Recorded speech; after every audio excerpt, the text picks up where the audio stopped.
So what's going on, guys? My name is Violent. Welcome to Grizz Zombies. Today, we're going to be talking about Call of Duty World War II Zombies, moving from the Final Reich to the Darkest Shore. That's DLC 1, and we're inching closer each and every day. So drop a like on this video if you're excited for DLC 1, and subscribe. Let me know in the comment section if you're new, and we're going to be breaking down this trailer that we got. We got an actual gameplay trailer.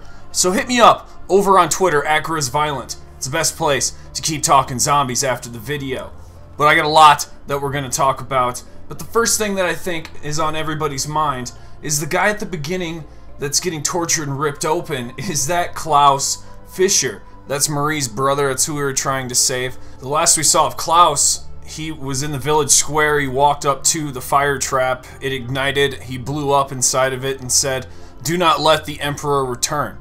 That's the last things we heard from him. So this guy bears a passing resemblance to Klaus, but is that who we're talking about? Have one final look at him, and then we're going to look at the ending footage that we got of when he walks into the fire trap in the village square.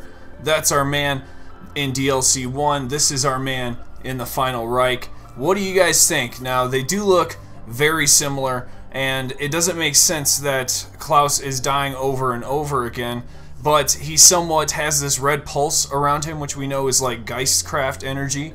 And so it's interesting because he just vanishes after this blows up. This is what it looks like right after you beat the hardcore version of the main Easter egg here in the Final Reich.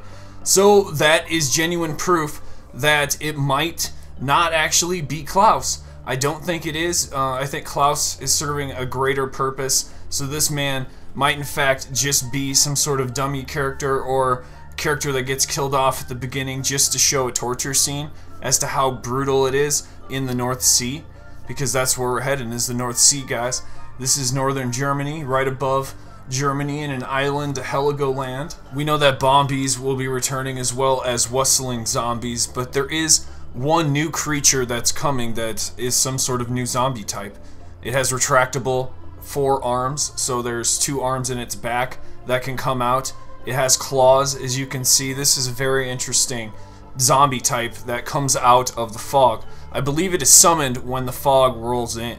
I'd like to note something about the fog because it's very thick and it's coming in at certain times. You can see it roll in as though it wasn't foggy before at a certain point. And I'm curious, is that going to be sort of a special wave, like a round 5 wave, round 6 wave, wherever it determines it? Because I know in this game, it's not always wave 5 where I'm getting the pest round. And I'm not sure if this is replacing the pest round, where we'll have this fog roll in, and that might be the special type of wave that we're talking about. And the off chance that it's not, it could be a dynamic event. The dynamic event that we have in the Final Reich here is earthquakes. But Pack-a-Punch has been spotted. You guys know what Pack-a-Punch looks like. This is the machine right here in the background. At first, when we were watching the Final Reich trailers, looking at all the breakdowns, we didn't know what we were looking at was Pack-a-Punch. Now, for sure, we know the shape of what Pack-a-Punch looks like, what it's going to do, the animation it's going to look like. But here's my question. Here's the only question we really have to ask now that we've seen Pack-a-Punch here in the Darkest Shore is there going to be a double Pack-a-Punch? Because we know that there was a loading screen that sort of hinted it in the Final Reich towards the beginning of this entire campaign that's going on. But here's the thing. They removed it, they replaced it with, they took out the wording that would make you think there's a double Pack-a-Punch. They screwed up, they didn't acknowledge it, they just replaced it, and that they moved on. So we know that it wasn't true. It possibly was a mess up. But even so, I think it's important, and it begs the question, will there be a double Pack-a-Punch in this new map? Will the Darkest Shore feature that? I don't know. But I do want to bring up the subject of the main Easter egg. There's things in the trailer that sort of hint towards things we should be paying attention to. And right here, this reminds me in Gorod Karavi, we would have these cylinders that we would call the Dragon on, you know, and it reminds me of those machines. So there's 4 different things that it looks like we need to activate. And I feel like that's definitely something we need to be looking further into. Let me know what you guys think of that. And then we have the part of the trailer where it says that they worship dead gods, meaning that these gods don't apply to anything. They don't apply to the storyline. The only thing that matters probably is the items we can actually gather from these gods. So we're here to collect something that belongs with the hilt. So it might be the blade to the actual Sword of Barbarossa. Let me know what you guys think of that. And we even get to see the Wonder Weapon. It appears to be this saw blade that we can shoot out. I imagine it's going to probably have a few different abilities besides just shooting out a blade. I'm actually not sure if these are retractable, but don't take my footage as reality. I just reversed it here so you can maybe see what it might look like if it could come back to you. And I find that very interesting.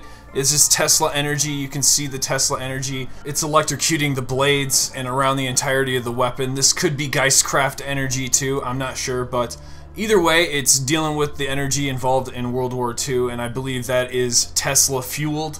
So the saw blades itself, you can see the red electric behind it. I do believe this is a Tesla weapon. But who knows what Dr. Straub has in store for us. Soon, we will be able to tell once DLC 1 is actually in our hands.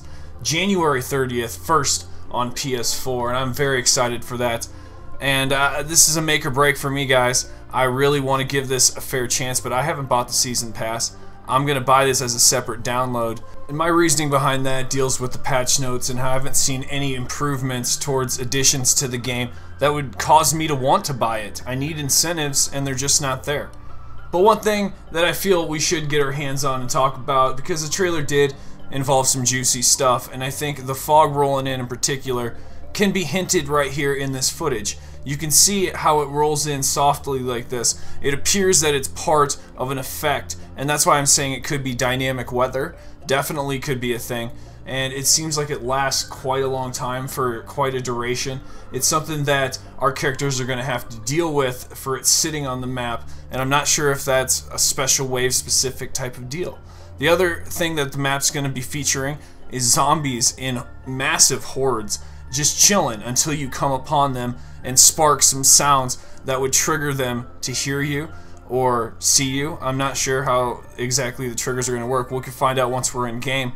But from the footage that we're seeing, they react to the sound of a reload that's nearby, and the whole horde is just right there. So are these guys going to get in our way and block our path? Because that's part of the new map experience. It appears we have an airplane flying at us too and shooting at us. This is known as a Stuka, according to Drosten. You can hear him yelling that.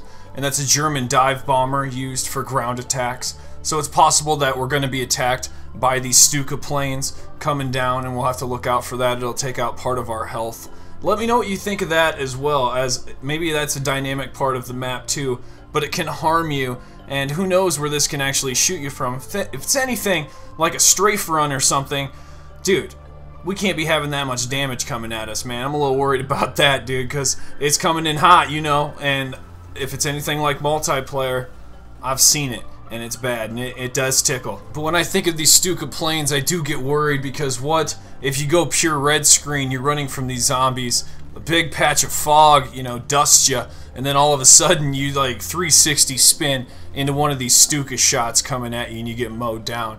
I'm sure a lot of you guys are going to be very frustrated and mad if that occurs, and it will definitely make a lot of people not want to play that map if that's the case. I think that will definitely steer people away. So that does worry me a little bit. So I hope the Stukas are handled right and don't cause a ton of damage, let alone be able to kill you on your last few hits, because it can't be that powerful. I feel like that would be too problematic and cause a lot of problems. Let me know what you think of that. But I'm excited to get new zombies content, guys. I am a little burnt out of the Final Reich. I've been burnt out for a long time now, to be honest with you. I really think that this is not a fully packaged deal when you buy zombies anymore. Survival is just not enough, in my opinion. I think people are beyond it, and everyone's mindset is towards another game mode. We need more game modes than just survival on these maps, and I hope they can break them apart and make that possible someday into the future. We just haven't seen more ingenuity on that forefront, but I feel like that's what we want in these DLCs more than anything, is additions to these new game modes and improvements as we move along throughout the Season Pass. Hopefully we get there someday, but DLC 1 does seem like another survival map experience that we're getting, and that might be the end of this rainbow. So I hope the Easter egg's fun. I hope it lasts more than 2 weeks. I hope the hype doesn't die down right away, and that's kind of where my head's at right now and my expectations towards DLC 1. It looks fun. I just don't know how long we're going to be playing it, but we'll see you in the next one. Violent out.